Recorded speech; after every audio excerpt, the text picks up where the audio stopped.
राज्यात आजपासून 12वीच्या परीक्षांना सुरुवात झाली आहे। ही परीक्षा केवळ विद्यार्थ्यांची नाही आहे, ही परीक्षा मंडळाची सुद्धा आहे। कारण परीक्षा कॉपी मुक्त घेण्यात ते वारंवार नापास होत आहेत। कॉपी मुक्त परीक्षेचं अभियान राबवलं जातं, पण बीडमध्ये या अभियानाचा फज्जा उडाला।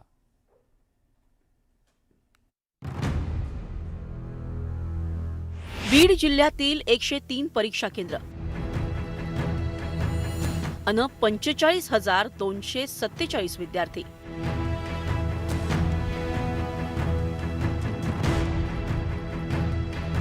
प्रत्येक परीक्षा केंद्राचा कोपरान कोपरा सीसीटीव्ही कॅमेऱ्याच्या टप्प्यात। जिल्हास्तरीय कंट्रोल रूम मधून प्रत्येक परीक्षा केंद्रावर ठेवलं जातंय लक्ष।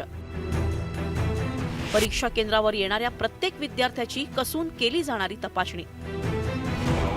परीक्षा केंद्रात मोबाईल फोन आणि अन्य इलेक्ट्रॉनिक्स उपकरणांवरती बंदी। केवळ पेपर लिहिण्याचा पॅड आणि पेन पेन्सिलच आत नेण्याची परवानगी।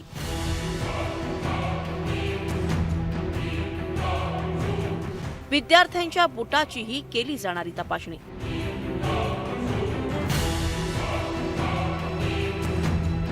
कॉपीमुक्त परीक्षा अभियानासाठी बीड प्रशासनाकडून हा सर्व बंदोबस्त करण्यात आला होता।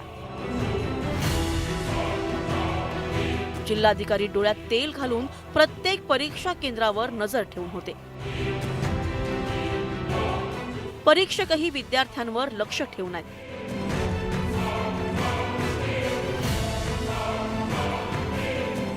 एकाही विद्यार्थ्याकडून कॉपी होऊ नये यासाठी सगळी तत्परता असतानाही बीडच्या चौसाळ्यात मात्र वेगळाच खेळ सुरू होता।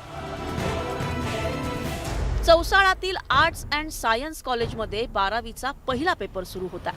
यावेळी परीक्षा केंद्राच्या इमारतीत जणू लोकांनी गराडा घातला होता। आता तुम्ही म्हणाल ही गर्दी कशासाठी होती आणि हे लोक परीक्षा केंद्राच्या भोवती का गोळा झाले होते? तर याचं उत्तर या परीक्षेत दडलं आहे। ही सगळी मंडळी विद्यार्थ्यांना चक्क कॉपी पुरवण्यासाठी आली होती।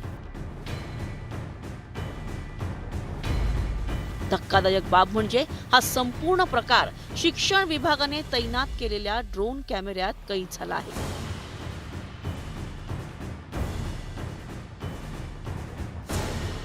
परीक्षेला सुरुवात होतानाच काही वेळातच परीक्षा केंद्राच्या आवारात पालक नातेवाईकांच्या हालचाली सुरू झाल्या।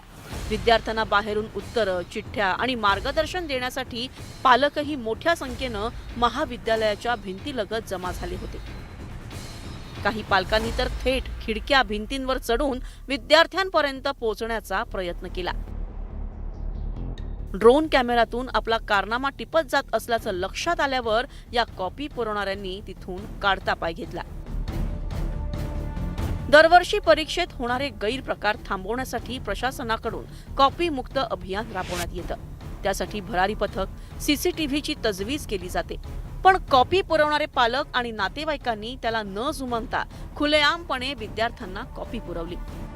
त्यामुळे यंदाही कॉपीमुक्त अभियान राबवण्याचे प्रशासनाचे दावे फोल ठरलेत।